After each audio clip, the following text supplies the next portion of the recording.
কলকাতা থেকে বেরিয়ে second Hooghly bridge, তারপর কোনা এক্সপ্রেসওয়ে, বেশ কিছুটা কোনা এক্সপ্রেসওয়ে দিয়ে গিয়ে প্রথম আমরা টোল প্লাজা পাই ডাংকুনিতে। এই ডাংকুনি টোল প্লাজায় পেরোনোর পরই শুরু হয়ে যায় দুর্গাপুর এক্সপ্রেসওয়ে। এই দুর্গাপুর এক্সপ্রেসওয়ে দিয়ে বেশ কিছুটা গেলে বাদিকে পরপর পরপর নানা রেস্টুরেন্ট বা ধাবা আসতে থাকে। প্রথম দেখলাম এবারে নিউ হিন্দুস্তান হোটেল। সেখানে থামবো কি থামবো না ভাবতে ভাবতে আমরা পৌঁছে গেলাম আর একটা নতুন হোটেলের সামনে। নতুন মানে এটাও প্রায় 2-3 বছর হয়েছে। এটা হচ্ছে নবান্ন। তা আমরা ঠিক করলাম নবান্নর ভেতরেই ঢুকে পড়লাম। ঢুকে পড়ে ওখানে বিরাট পার্কিংয়ের জায়গা, আমরা সেখানে গাড়ি পার্ক করে আস্তে আস্তে ভেতরে ঢুকলাম। খুব সুন্দর ফুল ফুটে আছে, আবার সঙ্গে সঙ্গে এখানে প্ল্যাকার্ডও দেওয়া আছে, ভুটান টগর, এক্সটার জুই,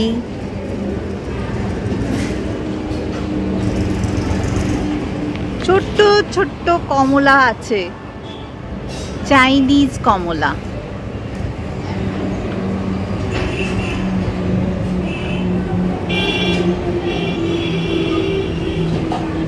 অ্যাডেনিয়াম। এই জায়গাটা ভীষণ সুন্দর লাগবে দেখতে, মনটা একদম ভরে যাবে, আর বেশ পরিষ্কার পরিচ্ছন্ন। এই জায়গাটায় আমরা প্রথমবার এলাম, আর এখানে লেবু হয়ে আছে।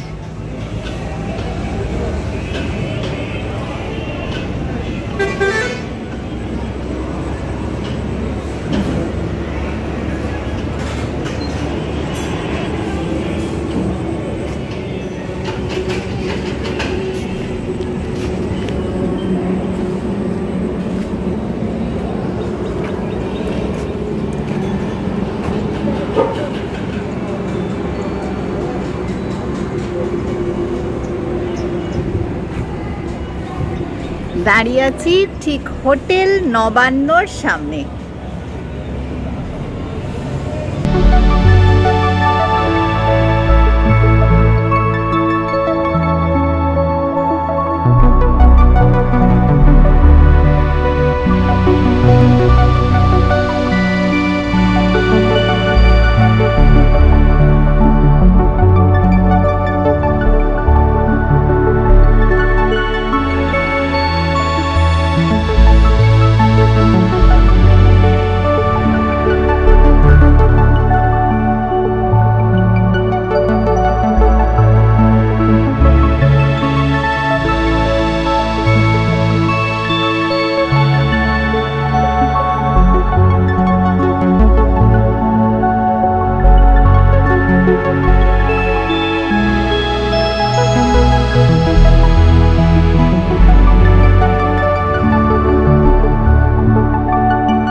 খাবার এসে গেছে, ধোসা, পুরি,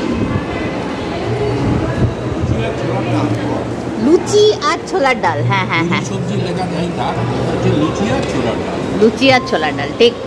আর এটা হলো মশলা ধোসা।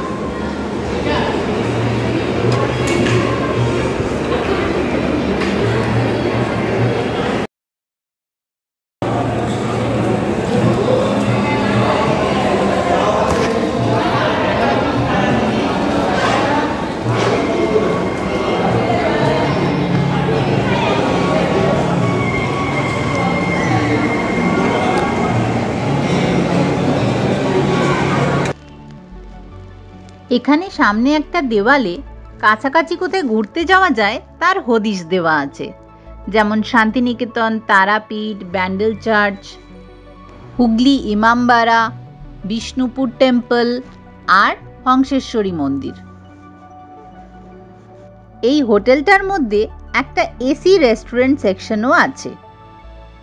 যদিও ওয়েদার ভালো ছিল বলে আমরা বাইরেটাতেই বসেছিলাম।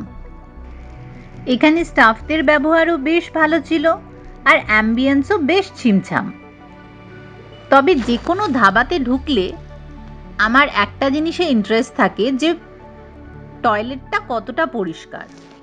এখানে দেখে ভালো লাগলো যে বাথরুমে কন্টিনিউয়াস জলের ফ্লো আছে এবং ইস্টার্ন ওয়েস্টার্ন দু রকমেরই ওয়াশরুম রয়েছে।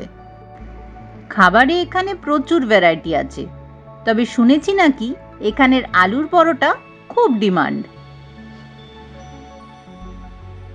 বাকি খাবারের এখানে মেনু কার্ড দেওয়া থাকলো, দাম আর খাবারের আইটেম নিজেই দেখে নিন।